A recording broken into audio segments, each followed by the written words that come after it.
Real fans, hello everyone. We have a news explosion. So much has happened at once that this isn't just an episode, it's a detonation. NFL at the Bernabu, PSG versus Mbappe, a legal battle for hundreds of millions. Benzema has opened the door for a return. Chelsea is openly hunting for Vinicius. Endrick will almost certainly go out on loan this winter. TRENT is building version 2.0 in Dubai. The English press is attacking Bellingham again. Everything is hot, everything is fresh, everything is important. Let's get started. The NFL is bringing millions to Real. Madridistas, what just happened at the Bernabeu Stadium was huge. Spain hosted its first ever NFL game.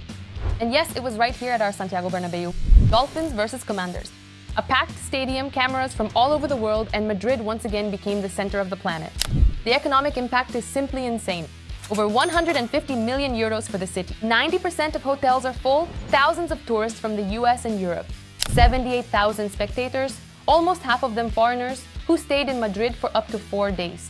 And it was they who pushed the impact up to 170 million euros. Tickets ranged from 80 to 5,000 euros, and everything sold out. Madrid did what it does best. It became home to a global event. The NFL is officially impressed and is already talking about new games in Spain. Our Bernabeu didn't just impress, it set a new standard. And just so you understand the scale, sports tourism in Spain already brings in over 8.3 billion euros a year. The NFL is one of the most valuable leagues in the world, 240 billion euros. And now Madrid is part of this market. In Brazil, tickets sold out in 15 minutes, and the economic impact is second only to Formula One. In Spain, the scenario is very similar. Experts say it outright, the Bernabeu made this possible. It's level, technology, atmosphere. It's the perfect stage for world-class events. And this is just the beginning. Madrid has once again shown why it is a city of big rhythms, big money, and big shows. The war between PSG and Mbappe is in full swing. Madrilenians, the Mbappe-PSG drama is far from over.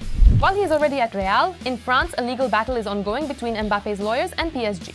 And the stakes are simply astronomical. Kylian is demanding more than 260 million euros from PSG. This amount includes severance compensation, unpaid salaries and bonuses, moral damages, undeclared work, and even breaches of safety regulations. The largest items are 44.6 million euros for unlawful dismissal, 44 million as a signing bonus, 37.5 million for moral damages, and 19 million in unpaid salaries. And that's just part of the list. Kylian himself did not appear at the hearing, but PSG is also striking back. 60 million euros for damages, 180 million euros as the transfer fee from Monaco due to the legal concept of perte de chance. They claim the club lost the opportunity to earn money because he left for free. PSG claims that Mbappe agreed to forgo 55 million for the final year of his contract.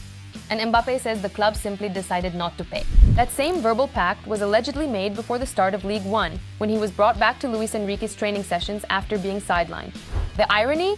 The whole battle is unfolding now when Kylian is already shining in white. And PSG still seems to be reeling from losing him for free. Benzema does not rule out a return to Real Madrid. Karim Benzema has just opened the door. And yes, it's that very door. At 38, he still wants to play. In an interview with AS, he said directly that he does not rule out returning to Real Madrid. But there's one condition. If Florentino is there, anything is possible. I would never say no to him. Karim even admitted, I'm a Madridista. Madrid is my city. Do you hear that? The door at the Bernabeu creaked just a little. As for Vini, Karim was open as well. He sees a future Ballon d'Or winner in him, but only if Vini focuses on football and cuts out the noise around it. He has everything. He's at the best club. Vini can do even more, says Benzema. And to all the haters, he made it very clear, Vini is still young. There's too much pressure on him. His character is fine, don't exaggerate. Karim is still one of us, and it seems the bond between him and Madrid hasn't been broken at all. Chelsea wants to sign Vinicius. Vini's future is really up in the air right now. Real wants to extend the contract beyond 2027. Vini himself also wants to stay. But the negotiations are frozen. No one is backing down, and if they don't budge, yes, a split could happen. And this is where things get really interesting. The Premier League is already keeping an eye on the situation. There's money in England and all the big clubs are ready to make an offer. And first in line is Chelsea. According to the insider caught offside, they're ready to invest 150 million euros to snatch Vini and build a new attack around him. PSG is also in the mix. Yes, Luis Enrique isn't thrilled, but in Paris they're already whispering. If Vini becomes a free agent in 2027, the doors are open and his salary will be whatever he wants. And listen, we know that Vini is one of the symbols of the current Real Madrid. But football is a business and the top clubs have sensed it. That's why right now it's the calm before the storm. Vinicius' situation is one of the hottest topics in world football right now. Will Real sign Elche's top talent?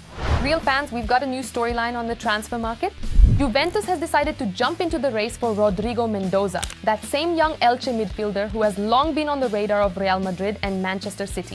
The 20-year-old Spaniard is one of the revelations of La Liga. His style of play is already being compared to Pedri, and that's no joke. The guy played at the World Cup at 20 and joined the Spanish national team at 21. And now a serious battle for him is about to begin. Juve is looking for a competitor for Locatelli, but Mendoza's contract runs until 2028 and his release clause is 20 million euros. In the summer, Como and a club from Saudi Arabia wanted to buy him. In vain. If Madrid really plans to strengthen their midfield, this guy is definitely on the short list. Endrick is close to leaving. It seems Endrick really will leave this winter, and the most likely option is Lyon. It's not a sale, not a drama, just being realistic. The guy needs minutes, and Real wants to make sure he gets them. According to The Athletic, there will be a very clear condition in his loan deal.